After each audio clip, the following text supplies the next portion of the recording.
What's up, and welcome back to Nowstalgia Pod, your weekly look at what's going on in pop culture. My name is Pat Sheehan. I'm here with my co-host, Dave Martinson.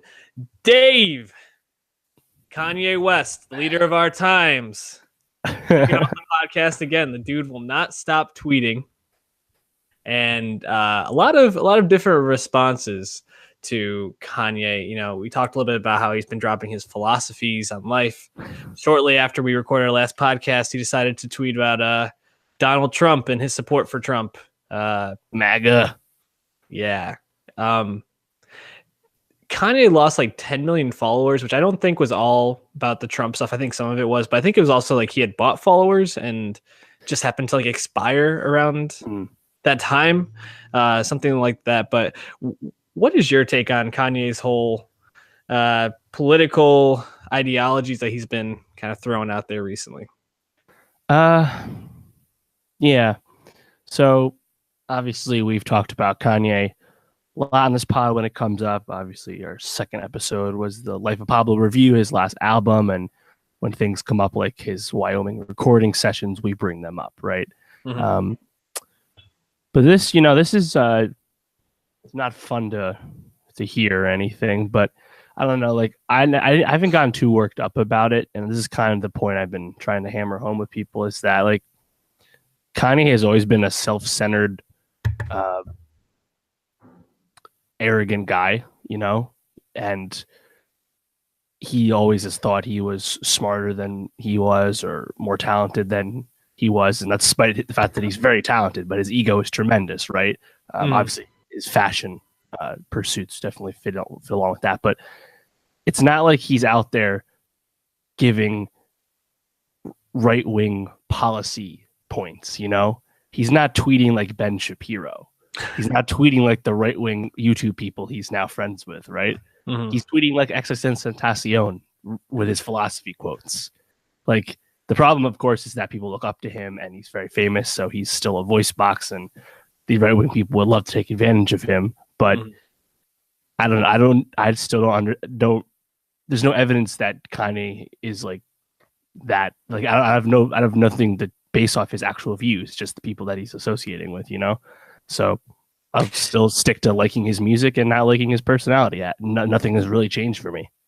And he follows up, dropping these with a song, which he kind of just dropped out of nowhere, called Ye versus the People, featuring T.I. as the people, which, I mean, not a great Kanye track, but still a pretty decent hook, which makes me very excited for the album. Yeah, decent beat.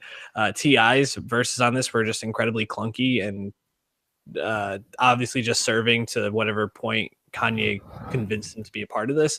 But I agree with you, and I think anyone that looks to Kanye West to be like a cultural leader or a political leader is just misguided, because this is a person that I think when he first was coming up had a lot of progressive beliefs and was a voice around some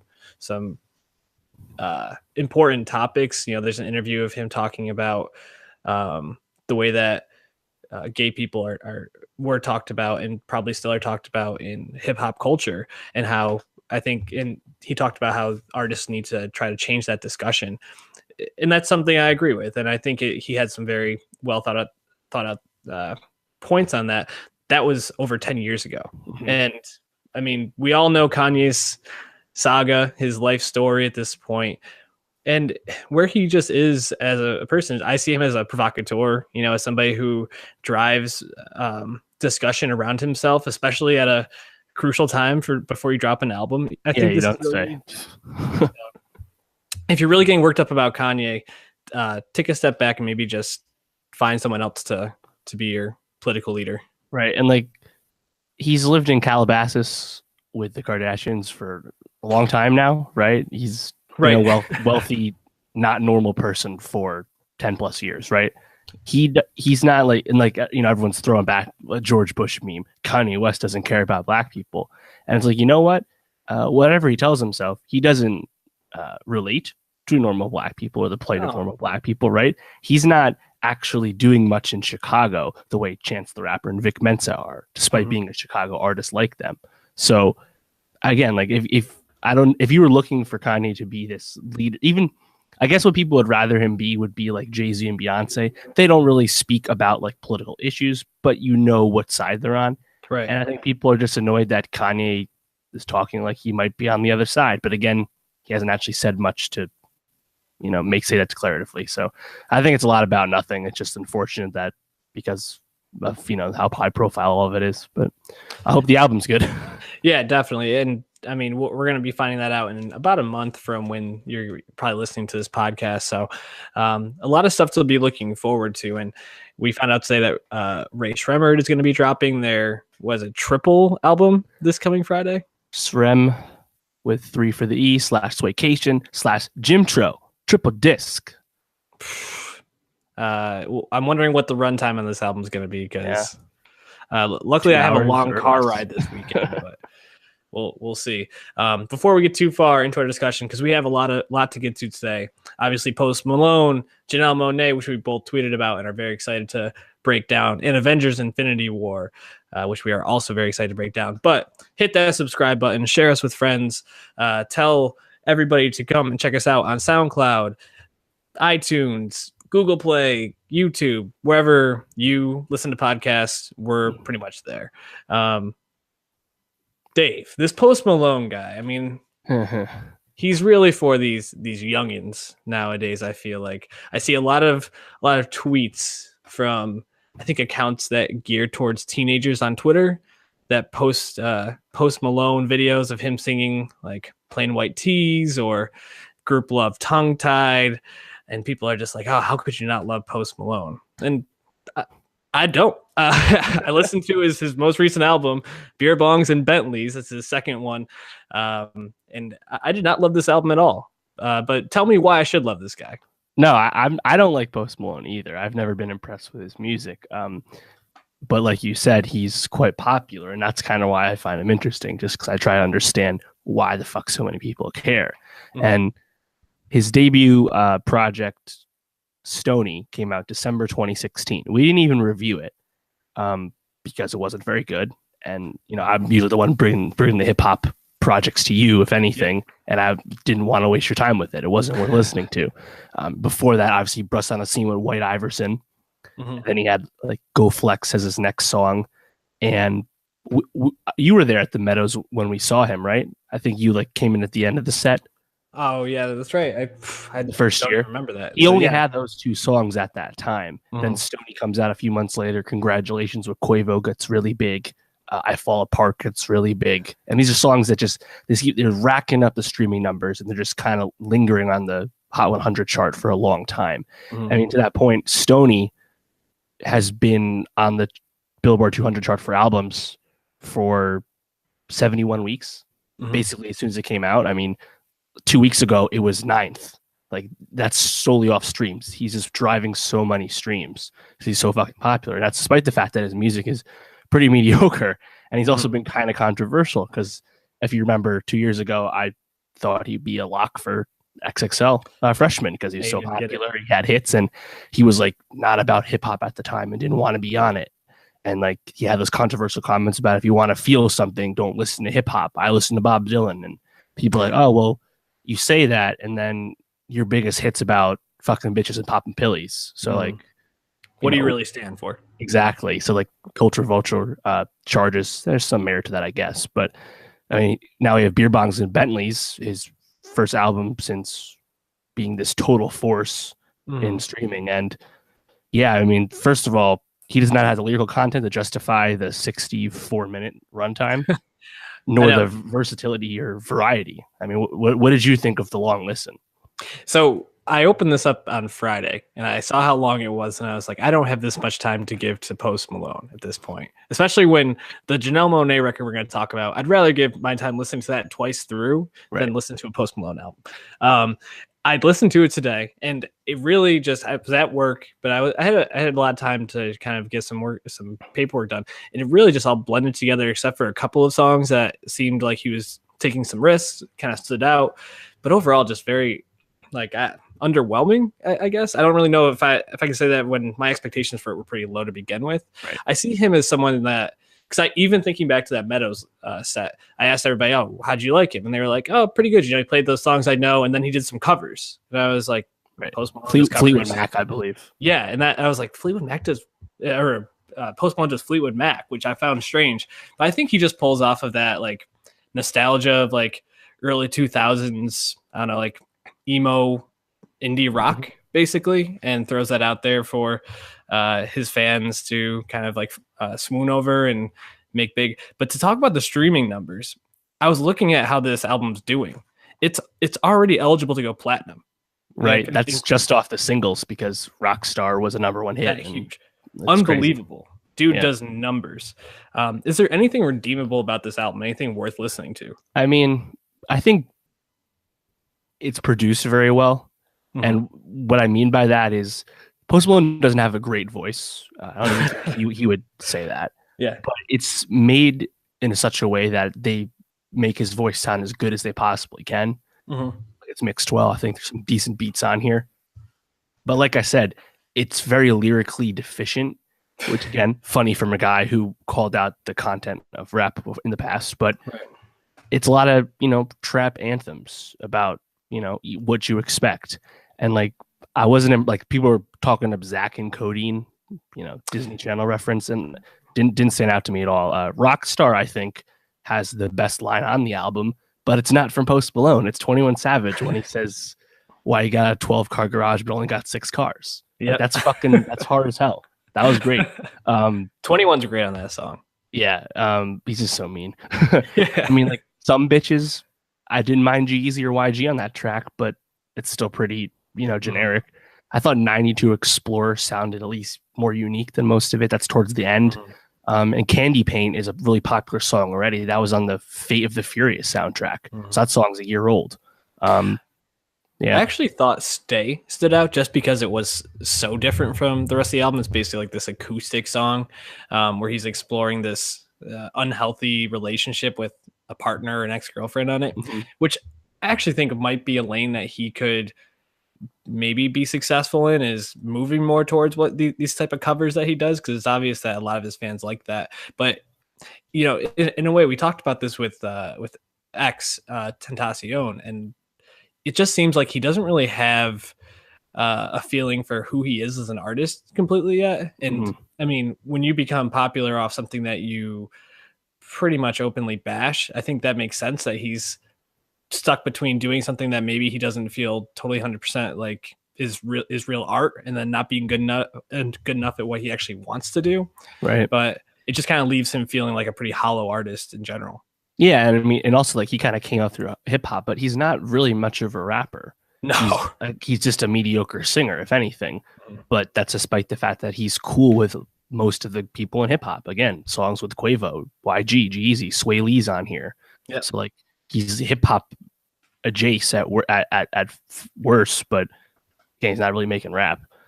But he's really popular with Gen Zs, and can't really say why. I guess they just relate to his shallow lyrics. I can't explain it, but him and Yachty, man, he's not going to go away. I see them very similarly, him and Yachty. I don't know if that's maybe fair to say, but just where they kind of are at with what, 2 albums each under their belt. Someone that seems to have refined her craft, though, is our girl, the queen, big boys breakout discovery, Janelle Monáe, from Atlanta, Georgia. Her album Dirty Computer, probably the achievement of the year to this point. Doing a lot of reading around this album, something that surprised me, but then on second thought, it made a lot of sense, was how Prince was so involved with this album. Before he tragically passed. And I think the thing about this album that probably is more Prince-like than anything, because there's a lot of his sound on it, but just what she's talking about, and the way that she talks about her own sexuality, her own self-acceptance on this album really stands out. I know that she did a Rolling Stone article that you tweeted about the day before. Tell me a little bit about that and what came out of that. She actually said, yeah, she did. There was a really good New York Times profile, and then like a Rolling Stone interview as well. And just, I think the New York Times one's really good if you want to learn about her early career, her come up and stuff. Just a really good summary of her career that's more in depth than Wikipedia. So I recommend that. But in the Rolling Stone interview, I think was actually kind of groundbreaking because she came out as bisexual slash pansexual, and that's something that had long been rumored based off her comments about her own sexuality and her androgynous attire throughout her career. But she's it kind of goes back into her earlier music. She's kind of used this identity, Cindy Mayweather, as this like android character in her albums, and it's almost like she was suppressing her own identity in her music, or almost like holding herself back. And now that she's just kind of being more open about who she really is, again, in this time, great for that to finally happen, especially for someone who's been so successful for so long. But I think it also benefits the album where she, again, is more personal. If there was ever any critiques for her really good first two albums in the EP, it would be that it didn't feels personal, didn't really feel like an artist. But that's not a problem anymore on Dirty Computer. No, I mean, even from the get-go, like Crazy Classic Life has a lot of different topics about her own personality and her own identity that she talks about on it. So that's the second track on the album. She opens up with a song, Dirty Computer, with Brian Wilson, which is also like just awesome that she's collaborating with an artist at Brian Wilson's level. Stevie Wonder's on this album. There's a lot on here to like, and I think the thing that stands out to me is just the sound really flows pretty without a hitch, from hip hop to rap to soul to funk, like all throughout it. And I think the thing that we were both talking about was that transition from Screwed, which might be my favorite song of this year. Zoe Kravitz also awesome on that song, to Django Jane. And like the power in her voice that kind of comes through on those two songs is like, that's like my mood for like the year at this point. Like just inject that straight into my veins. I mean, I think if there's a critique of the album, it's that most of the good songs are crammed together between tracks like 5 through 9, more or less. Like Screwed, Django Jane, Pink, Make Me Feel. Yeah, that's 3 singles and Screwed, like all in a row. It's just this great, crazy run. And like you said, the transition is incredible. I mean, I was retweeted by one of the producers on that song, and his whole timeline was just people saying how much they love that transition. So apparently it's a very popular observation for the album. What other moments or what else about the album really stood out to you? Yeah, no, I think like I said, it blends so many genres so seamlessly. Nothing feels out of place or fake or anything. Again, this is not unusual for Janelle. I think, heck, even sequencing hits together on Electric Lady, Queen, and the title track were back to back. That's like 10 minutes of greatness right there. But all these genres, like there's poppy feels. Django Jane is just straight hip hop, but then overall feeling of R&B and funk, and then to blend that with continued themes of sex positivity and feminism and Black feminism specifically. I think it's an empowering record that also sounds fantastic. Yep. Yeah, I don't have a lot negative to say. It's a great. I think it's easily the best record we've reviewed this year. Again, only April 30th, but it's Lord dropped this time last year, and that was our album of the year. Or I was looking at that. I was like, so Kendrick was like March 30th, and then Lord was actually early June.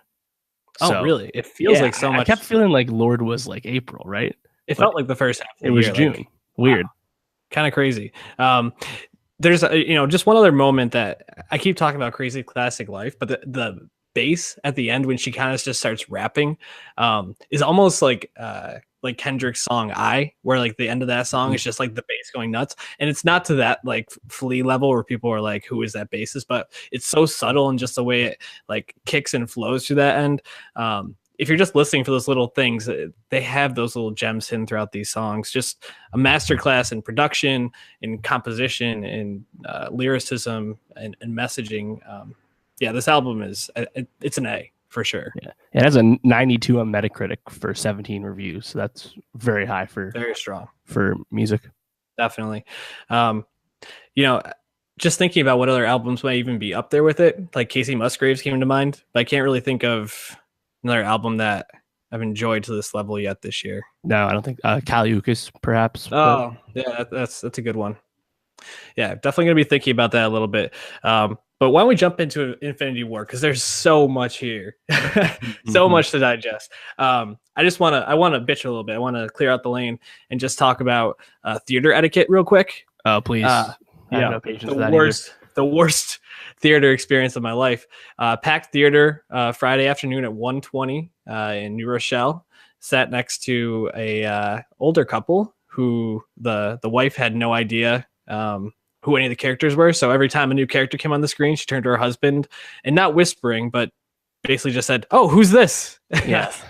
Every single character is like, you went to Infinity War, which we're going to talk about this, but you kind of had to know who these characters were going into this to maybe get the full effect.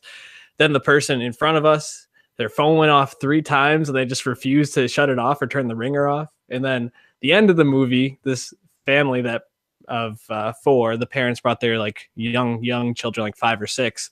Kids were tired by the end of a 2.5 hour movie that they didn't really care about, literally playing games and watching videos on their parents' phone at volume during like the most emotional parts of the movie. Come on, man. Like everybody's been to a theater at this point. Like, know your etiquette, bring headphones, like plan for it. If you're going to talk in the theater too, like whisper. They're right next to you. Like it's a second level of being a dick to do it at normal volume. Exactly.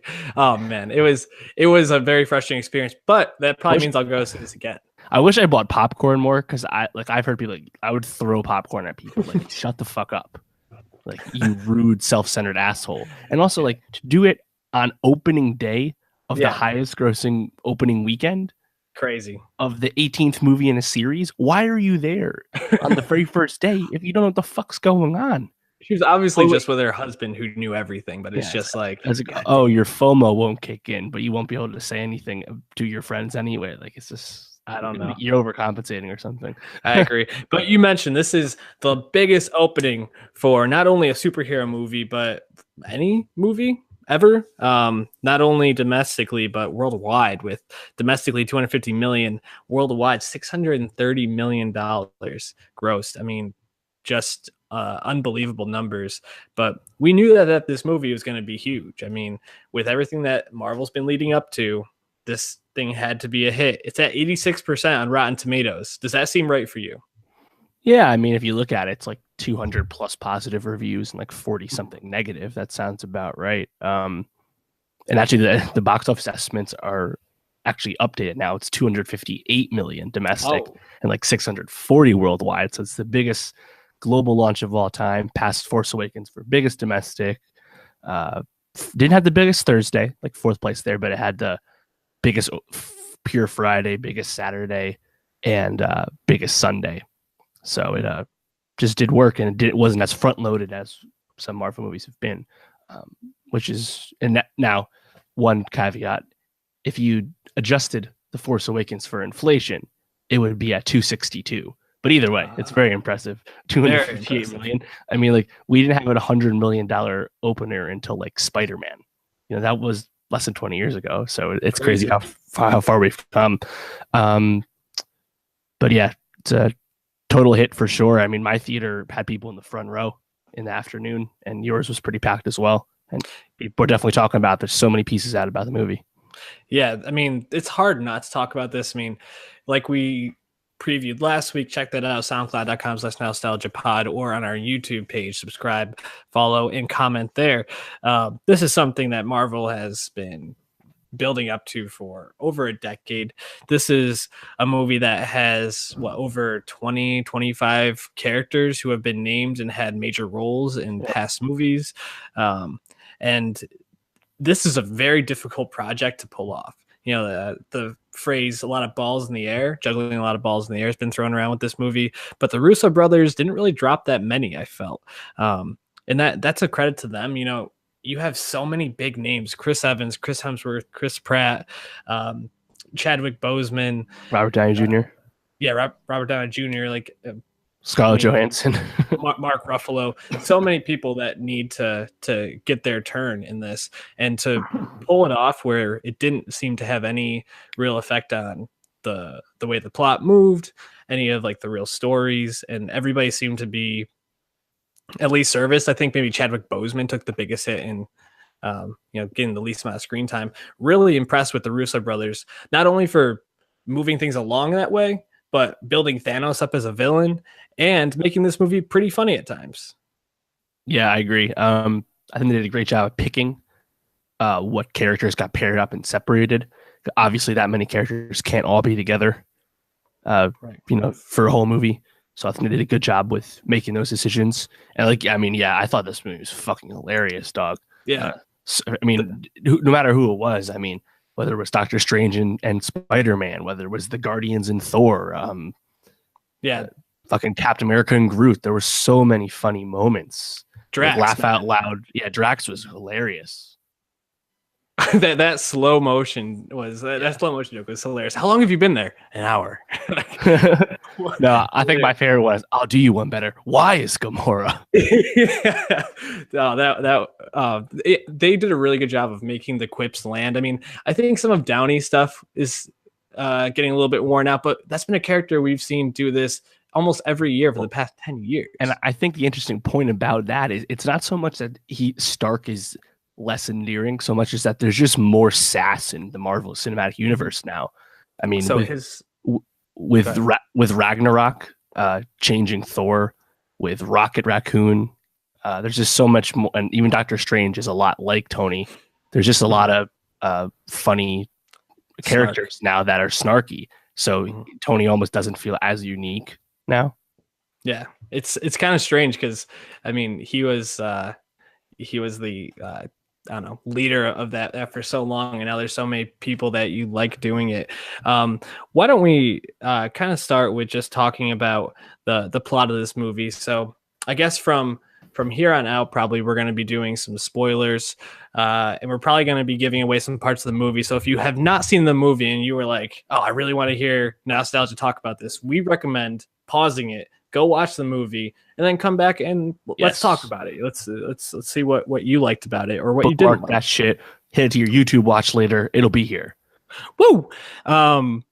So basically, this is a MacGuffin-filled movie where they're trying to get these Infinity Stones, or Thanos is trying to get these Infinity Stones, and the whole movie is just based around him going different places and finding it. It opens up right in the middle of an action scene, or at the end of a scene of action, right, with Thor and Loki basically being vanquished, and our guy Loki gives up the I don't even remember what stone that is. Space Stone. Space Stone. It was the Tesseract, then it was in his staff thing. And then he attempts to kill Thanos, and Loki, the first casualty of Infinity War, which we predicted last week, seems like a pretty obvious choice. Then it kind of moves into like they're on Earth, what's going on. Hey, don't shaft Idris. Heimdall died too. Oh, that's a good point. Shout out Idris, man. I feel like he's thrilled. Yeah, he's like, thank God I'm not in these anymore. So Bruce Banner goes back, tells everybody Thanos' henchmen come, right, and it basically kicks off this whole thing where they're in these different parts of the world or different parts of the universe finding these stones. To say that Thanos is one of the best Marvel villains isn't necessarily saying much. We talked about that on our Black Panther podcast about how Killmonger is just so head and shoulders above pretty much everybody else except for maybe Loki. But Thanos is definitely number 2, I think, to Killmonger for me, especially when you take this guy whose whole his whole purpose is to kill half the universe's population to reduce war and starvation. Gotta save those resources, dog. He's a realist. But you make him kind of sympathetic, and at times I was kind of like, he's got some good points, until he started like using Hitler lines. I was like, you know what, this guy just a little misunderstood, like Killmonger. Yeah, exactly. But Brolin, to be this big purple creature and give that part the gravitas that he did is so impressive. I don't really even know what else to really say about it. What was your reaction to Brolin's performance? Well, he's a CGI villain. We don't have a good history of that. We just had a really bad one with Steppenwolf in Justice League. It doesn't take much for CGI villains to be horrible. But like you said, not only is the portrayal by Brolin surprisingly strong, but they build him up and they make him sympathetic in a certain sense. You kind of understand his motivations, where he's coming from.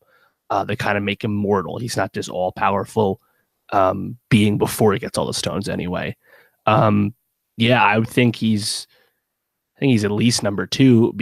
Another thing too is, by design, he's the most imposing and threatening villain we've ever had in any Marvel movie. So I think that gets him a lot of points as well.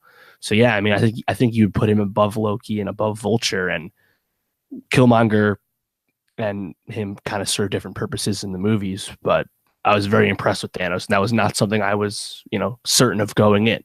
I wasn't sure how much of a big bad plot vehicle he was going to be in, but I was impressed.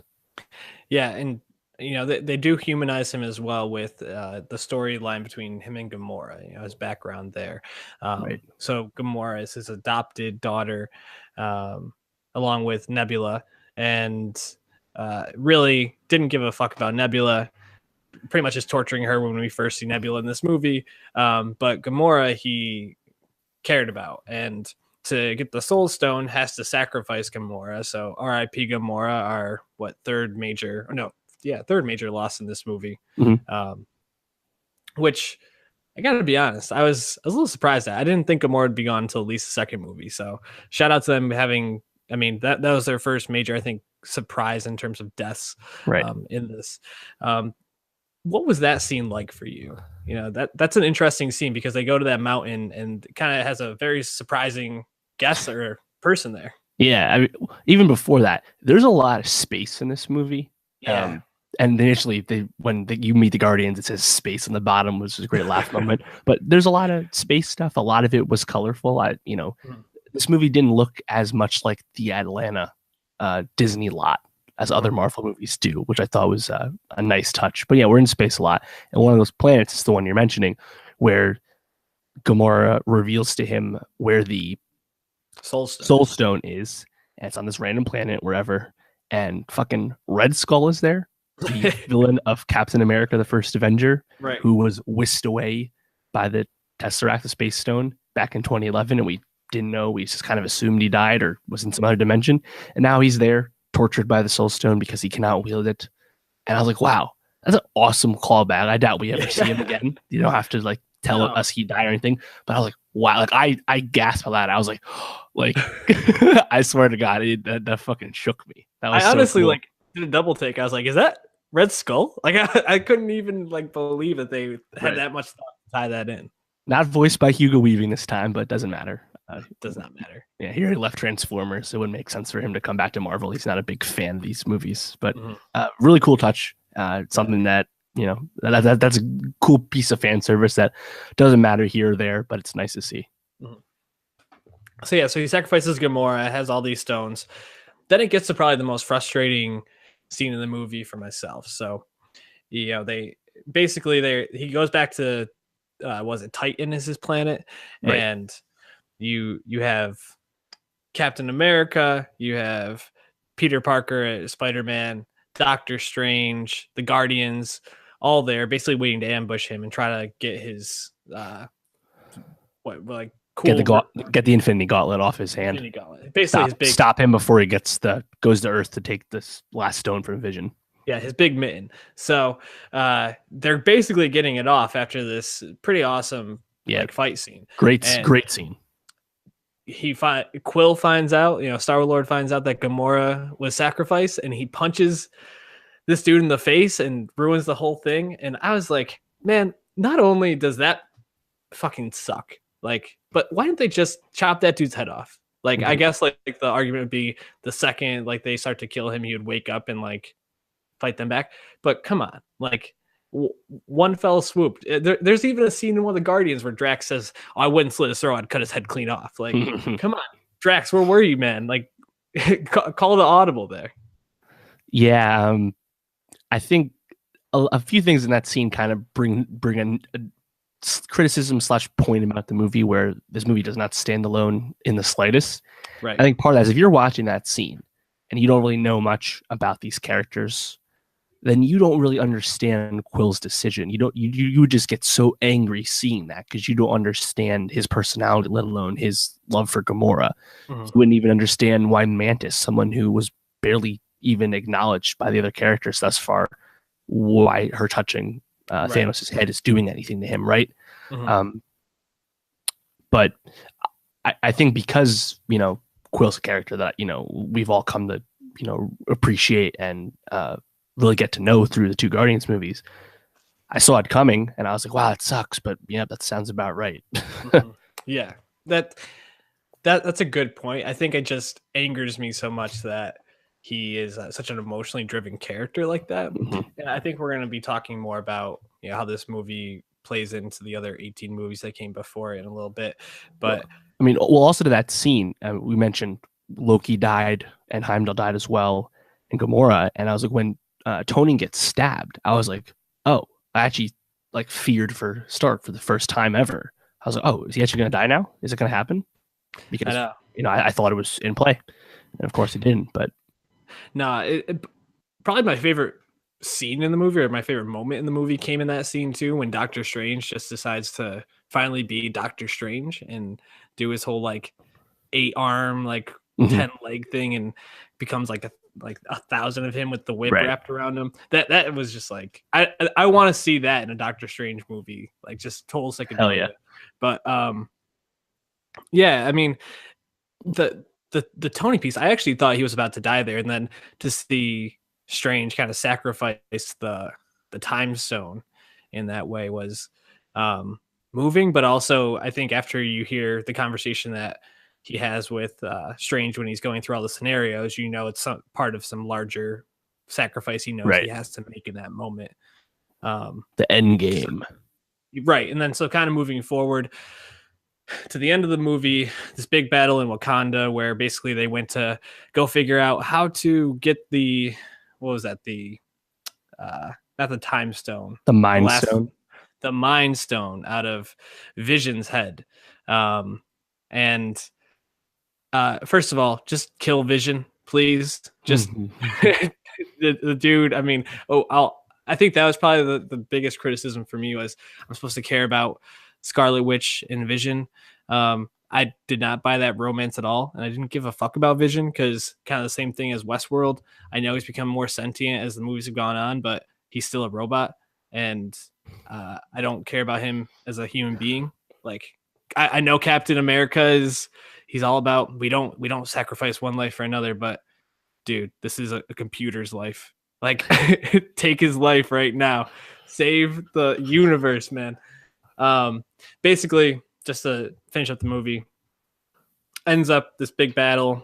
Some really awesome moments in the battle that we'll get to, but Thanos gets the stone, flicks his fingers, and half the universe population die, including like 17 of our heroes. Is it that many? It's a lot of them. There was a lot. Maybe it was like 15, like 14, but it's like all the Guardians except Rocket, Bucky, Black Panther, Falcon, Spider-Man, Okoye, Doctor Strange, Scarlet Witch. Yep. In the post-credit scene, Spider-Man, Fury, and Maria Hill. Right. Yeah. Doctor Strange, Spider-Man, which was also a pretty moving scene, seeing Spider-Man die with Stark right there. I think that's a great moment where, I mean, the whole movie is a showcase for why Holland is an amazing Peter Parker. It just builds off what we had in Homecoming, but also it builds off of the relationship he has with Tony that was in Homecoming. And that's something you probably don't fully appreciate if you haven't seen Homecoming. Right. And probably Iron Man as well. But having it bookend with hammering home the fact that Peter Parker's a kid, Spider-Man's a kid. He's always the youngest person there, even if he can hang with the adults. And, the fear that he had when he was about to die. And obviously we'll get to this, but not that I have any long-term fear for Tom Holland's Peter Parker, but I thought it was actually effective, whereas the other ones weren't so much. The second most emotional death for me was Groot.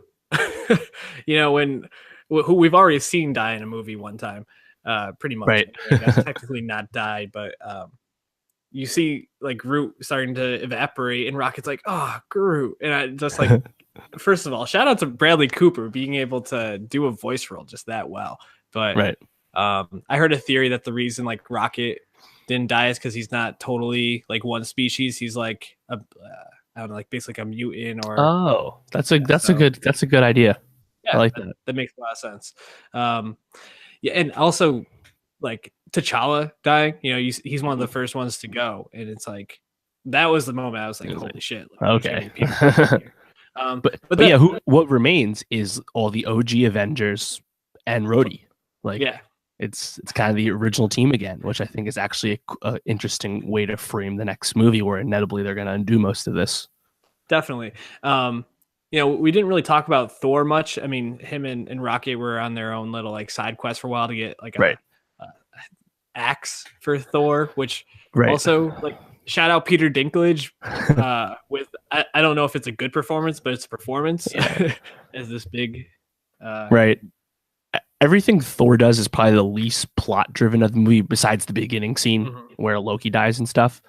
I thought everything he had with the Guardians was great because they kept his Ragnarok new character persona, his funny quips, and his headbutting with Quill and Drax, getting in on that too. I thought it was worked really well. But I did think the scenes with Peter Dinklage and Rocket, I thought that went a little too long. Yeah. It's a long movie. Nothing really dragged for me, but I did think that didn't need to be that much, just because yeah, I know he's gonna succeed with the star and getting his hammer. Let's speed it up a little bit, Yeah, I thought the most affected part of that was just seeing Groot come from being this like annoying adolescent tree to sacrificing a part of himself for this and kind of getting back in the fight. Also, my favorite line from Thor, who Chris Hemsworth killed it in this movie. He was fantastic once again. But when he goes, "This is my friend Tree," like just the way he like delivered that, so perfect. And then that scene where he shows up in that final battle was just like one of the moments of the movie for me. What other moments stood out for you in this? Yeah, let's see. I mean, I think actually underrated moment was when the Guardians meet up with Peter, Tony, and Strange, and they initially start fighting, because they don't assume that they're allies. They're like, oh, that was great. That was a lot like a mini Civil War airport scene all over again. Right. Then again, like a lot of these characters meeting for the first time, it starts off early with Strange and Stark. There's a lot of good stuff. And then even like when Cap first shows up, like out of the shadows, and everyone's like, fuck yeah, because like Cap hasn't been around since the end of Civil War. Like, what have they been doing? And I actually liked the Vision Scarlet Witch thing. Like we said last week, not that anyone cares about those characters, but I do kind of feel like even if it won't work for most people, you kind of owe it to them to kind of give them a little something, right, if they're going to be a little more integral to the plot than say a Hawkeye, so I was okay with it. And considering Vision's going to be kind of his Vision himself is like a little MacGuffin, give him a little something to justify the screen time, So I was cool with that. Overall, Cap and even Wakanda in general, not in the movie as much as you thought. There's a lot of space stuff in here. Yeah. But I don't necessarily think it was a problem. I didn't mind. How did you feel about Hulk not really being in the movie except in the beginning when he gets his fucking ass handed to him by Thanos? I was pretty annoyed, honestly. Like I just wanted Banner to be able to like call him out and see him ball out that way. But you still saw Banner be in the fight, and like I forgot what the name of it is, like the big the Hulk Buster armor. Yeah, the Hulk Buster armor. There you go. So that was pretty cool. And he still did some Hulk like things in that. I think going back to it though, Captain America is becoming, I think, so much more interesting as he's getting older. Like I don't know what him and Black Widow and Falcon are doing. Like they're like some Black Ops program, but like I just kind of want to like a Captain America movie where he's just like kicking ass doing Black Ops stuff. Like that'd be fucking awesome. But Chris Evans is just such a good actor, dude. Like exactly. He carries that role so well. Like they really lucked out with Hemsworth, Evans, and Downey Jr. I mean, like what a three to build around. Exactly. Just to kind of give a little more shine to Tom Holland, not only was I think is he the best Peter Parker we've had, but like to fall into him as the next person be building around if they're able to bring him back. I mean, I guess there's the big you have if. some doubts, you say? Yeah, not really, but we don't know for certain. Like we can't say, oh, he'll be back, but I mean, we know certain. We do know Homecoming 2 goes into production in July, but don't tell anyone who saw the movie that. Right. But he's just fantastic and magnetic. Like that moment was Strange. Oh, we're using our superhero names, or we're using our fake names here. Or he's only 21 too. Like he's like a true cornerstone for the MCU moving forward. Unbelievable. And he delivered maybe some of my favorite lines. Not only the alien like reference, but that was awesome. When Quill's like suggesting like a dance battle for the fate of the universe, and he's like, "Oh, like Footloose, like the best movie ever." He's like, "It never was." Like, perfect. That whole like back and forth was fantastic. Yeah, man. I mean, this movie had a lot of awesome moments. That final battle scene still sticks with me, like with Okoye or sorry, when Red Scarlet Witch was about to die at the hands of what Maxima. Yeah.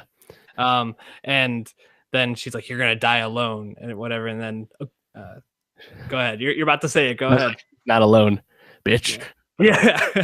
And Okoye and Black Widow and her are fighting. That's right. Awesome. Shout out Carrie Coon, our girl. Keep getting them roles. Yeah, how'd you feel about those 4 Black Order people? I thought the first dude, Ebony Maw, the Squidward guy, he was actually like imposing and like really imposing, effective. And I mean, he captured Strange. Like I thought he was actually like, more effective. The other ones, they're just kind of CGI punching bags, Yeah, exactly. Which I mean, you do have to have some of those type of roles. At times, you can't build up every villain's backstory. I think, or this movie would have been 3 hours long. Which it was already a pretty long movie. So why don't we move into the deaths at the end? Because you seem pretty convinced that they're all coming back. So Thanos has all the stones, right? But one of those stones is the Time Stone. Mm-hmm. So we know by virtue of contracts and Deadline.com and the Hollywood Reporter that Black Panther and Spider-Man will return. And Doctor Strange probably too. So some of these people have to come back, and it's probably up to that OG Avengers team. Maybe Hawkeye and Ant-Man help them. They'll come up. They'll hang out. I know, poor Hawkeye. He's just trying to flip homes in LA, and he's like, "God damn it!" Took that deal with the government on house arrest, flipping homes from his home. Yeah, no. So they're gonna have to figure it out. But like, will all of them come back? I don't know. I think the deaths that will stick, and I'll be very pissed if they don't stick, are Loki, Heimdall, and Gamora.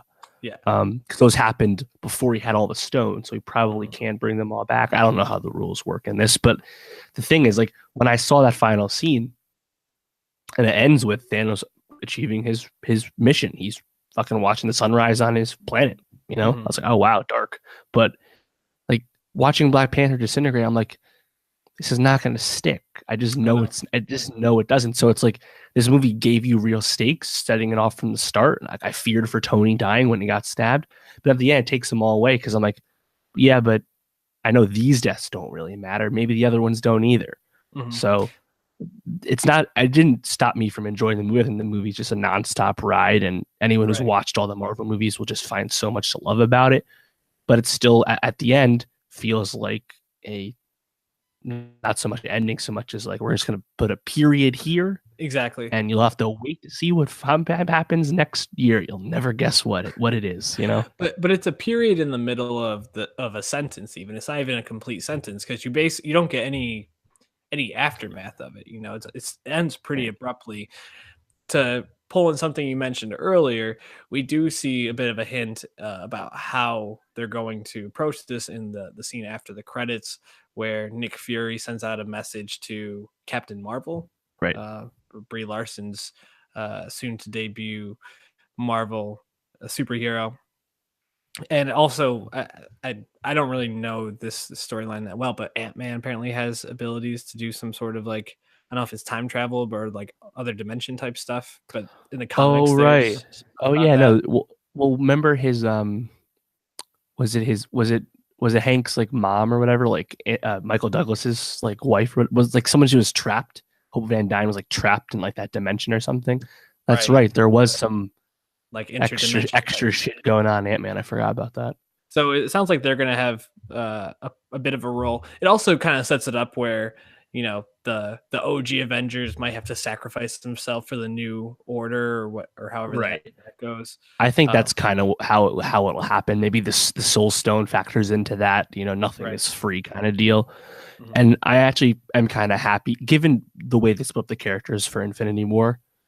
I wouldn't have wanted Cap or Tony to actually die in it because they need to meet again, you know, after the fallout from Civil War. They need to have one more on-screen interaction. So does Thor survive? Again, I really don't have, I can't go say one way or another who doesn't or won't make it. I just know that most of those new characters will be back. Maybe not all of them will. I mean, are you going to kill off Falcon? Are you going to kill off some of the Guardians? I mean, if you want, but it's really the OGs that we're going to care about at the end of the day. Yeah, that's gonna be the tough thing. I mean, you're right about the Soul Stone. Like nothing is free. It's gonna be interesting because having someone like Chris Evans or Robert Downey Jr. is just kind of like there to like call in every once in a while in a movie and be like that voice on the other end of a phone or like that video, like in like the tower, like directing them or playing like that kind of role is so valuable. But at the same time, like these guys don't really want to do it anymore. Like Chris Evans is very open about that, and Robert Downey Jr. is also at that point. Hemsworth's a little different, and I'm interested to see how they handle him because it seems like he is a very logical person to just kind of write off as like a sacrifice, but like a heroic sacrifice in this next movie. But he's been excellent in these last two movies, and to kind of write him off during a hot streak seems silly. He also sounds very reinvigorated about the character now. Yeah, he wants to make another Thor, right? Notable absences from this movie would be Valkyrie and Korg from Ragnarok. Yep. We assume they're in the 50% of the ship that lives. And we'll just assume that because I'm sure that's what happened. But, you know, Loki should be end here, but it doesn't need to be the end for Thor. When we figure out, you know, it's Captain Marvel and Guardians 3, like we're getting cosmic as fuck. So maybe Thor comes into one of those movies the way Iron Man came into Homecoming. Again, it's tough to really say without knowing more of the future, but yeah, I'm starting to come around the idea that Hemsworth might stick around. Definitely. Now, something that you alluded to earlier was this New Yorker review by, I'm trying to pull up his name here real quick. Gannon Brody. Yeah, it was Richard Brody, which talked about how this movie isn't really a movie. It's kind of an ad for the other Marvel movies, because in order to really understand what happens in this movie, like Dave talked about earlier, you need to see most of, if not all of the movies before it.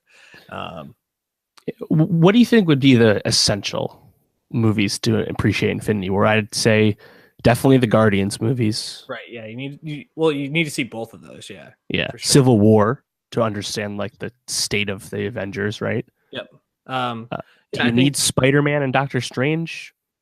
I mean, maybe not, but they would help you understand those two characters. I mean, yeah, it's the least amount of movies you need to see that. I think you could probably get by with those ones. Maybe one of maybe like Black Thor, Panther. You know, you don't know anything about the Wakanda people if you don't see Black Panther. So there's probably a good 5 or 6. Oh, and you need to see Ragnarok because it basically takes place right after. It starts right after that. So yeah, and can you see Ragnarok without seeing the other Thors? Probably. But yeah, I think so. You probably need to see at minimum 6 movies, which is a big ask. Sure. But I mean, it's been a decade. Like, has anyone been able to, I mean, there's people, but anyone that follows movies or likes superhero movies, has anyone avoided all 18 of these movies somehow? Unless you're like just a huge DC fan and are like, I just ride with like this new DC superheroes, which, I mean, just choosing to like the wrong side at this point. Right. And so I think like that's an easy, like A.O. Scott kind of gets into this in the New York Times too, but like I feel like it's a correct observation that this movie does not stand alone at all. It's neither is that the intention of the Russo brothers or Kevin Feige. Right. This is a direct sequel to, like we said, like probably 5 or 6 movies and then connected to all the other ones. But what I think people are kind of missing is that most Marvel movies do relatively stand alone. You don't need to see anything like Ant-Man, Black Panther, Doctor Strange. You can see those straight up. Doesn't matter. Guardians, Volume 2, you just need to see the other Guardians, like a normal sequel. It makes sense. Even Homecoming and Ragnarok. If you don't know who Tony Stark is, you don't know who the Hulk is, you probably can still appreciate those movies. So I don't think Marvel's like getting so in the weeds that you cannot understand anything they put out without seeing everything else. Unless it happens to be the crossover with fucking 25 characters. Then yeah, you probably won't get anything. Right. So I don't think it's that big of a problem. But yeah, it's not like normal movies. That's by design. Yeah, that's the larger point in this. Is we talked at length about how they've been building up to us, and it's just kind of crazy that they finally got here. Building up to something means that there's other things come before it. And if you want to see this movie, you can go in like the lady next to me in the theater and just like be like confused the whole time, or just accept it like you don't know these people, and you'll figure it out at the end. But if you really want to like know what's going on in this universe, you invest the time. And that's the thing, is that people who invest in the time are so into this movie and feel so like, I don't know if honored's the right word, but just like gratified by the experience that they've put in this time, and they're getting a quality crossover film that incorporates all these characters that they love. It's so worth it. Like, I don't know. I understand the critique, and I think it's fair in a lot of ways, right? But at the same time, like, I don't see anyone really going to Avengers Infinity War in the first weekend other than the lady next to me and being like, I know nothing about this. Let's see what this is all about. Let's jump in here. You know? Like my dad loves the Marvel movies, but he hasn't seen all of them. Like, right. And like sometimes, like I'm pretty sure he saw Guardians Volume 2 before he saw the first one. I'm like, he'll ask me questions, but he'll just go in. Like it's an accepted thing that you might not have known everything. That's okay. Right. And it's funny because, like, to your point about the fans, I saw some comparisons going around to Last Jedi, which is a movie that like subverted and pissed off a lot of fans, despite being a great movie, right? And I think Infinity War totally makes the fans happy. 10 years in the making, right? Like, it checks the boxes. But Infinity War is not that kind of ambitious storytelling. Like, there's nothing.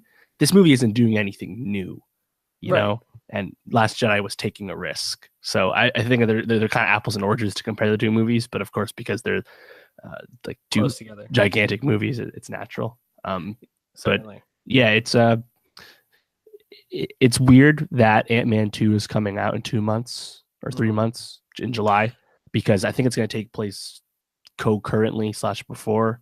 So where it ends probably is in line with Infinity War, but it just will not feel as essential or as high stakes given that we had just seen Infinity War. Yeah, I could see something where like the after scene credit kind of pulls in something about, you know, all of these like people disappearing or half the population disappearing, and Ant-Man like getting some call or notification from somebody to like help with this. So definitely going to be interesting to see Ant-Man, and also Captain Marvel. I'm like super stoked for, because they're setting that up to be such an important movie in this universe at this point. It's taking place in the 90s with Nick Fury without the eye patch, and I think Agent Hill will be in that too. But interesting, they're bringing back Ronan and Korath, Djimon Hounsou's character from Guardians 1. They both die in Guardians 1, and Ronan was not a great villain, but they're bringing them back and giving them like perhaps a chance to be a little better this time. They're like, you know, that's a cool little thing, because like fans will be like, oh, interesting, we'll see how this goes. And Ben Mendelsohn's going to be the bad guy. So I have very high hopes for Captain Marvel. I believe that's February, March next year. Yeah, I think right before the other the next Avengers drops, which is supposed to be May next year. So also people have been speculating about the title of the new one. Right, and they can't give it away because they won't release it because they think it'll give something away, right? So I remember Zoe Saldana last year, or a few months ago anyway. She said, all the Guardians are in Infinity War, and then we have to go back to shoot Gauntlet later this year. People are like, Gauntlet, Infinity Gauntlet? Is that the name of Avengers 4? And then some people are like, oh no, she misspoke. Some people are throwing around Avengers Endgame, which I'm like, that doesn't have a good ring to it. Gauntlet is all. I don't know. What do you think they fought? Any idea? I think it's probably Gauntlet or something like that. Just because I'm pretty sure that refers to something Captain Marvel related, right? I don't know. I think Well, it's just Gauntlet. the name, the Gauntlet. The name of Thanos is. Oh, Fit. okay. Um, There's got to be another meaning to it, I think, if they do it. So yeah, we'll I mean, see. some people were saying like Avengers, like reassembled or something, like one of the taglines. I don't know. The OGs. I just hope it's the OGs. We'll see. Any last thoughts on Avengers? Anything we didn't get to? Smart choice they made in the beginning.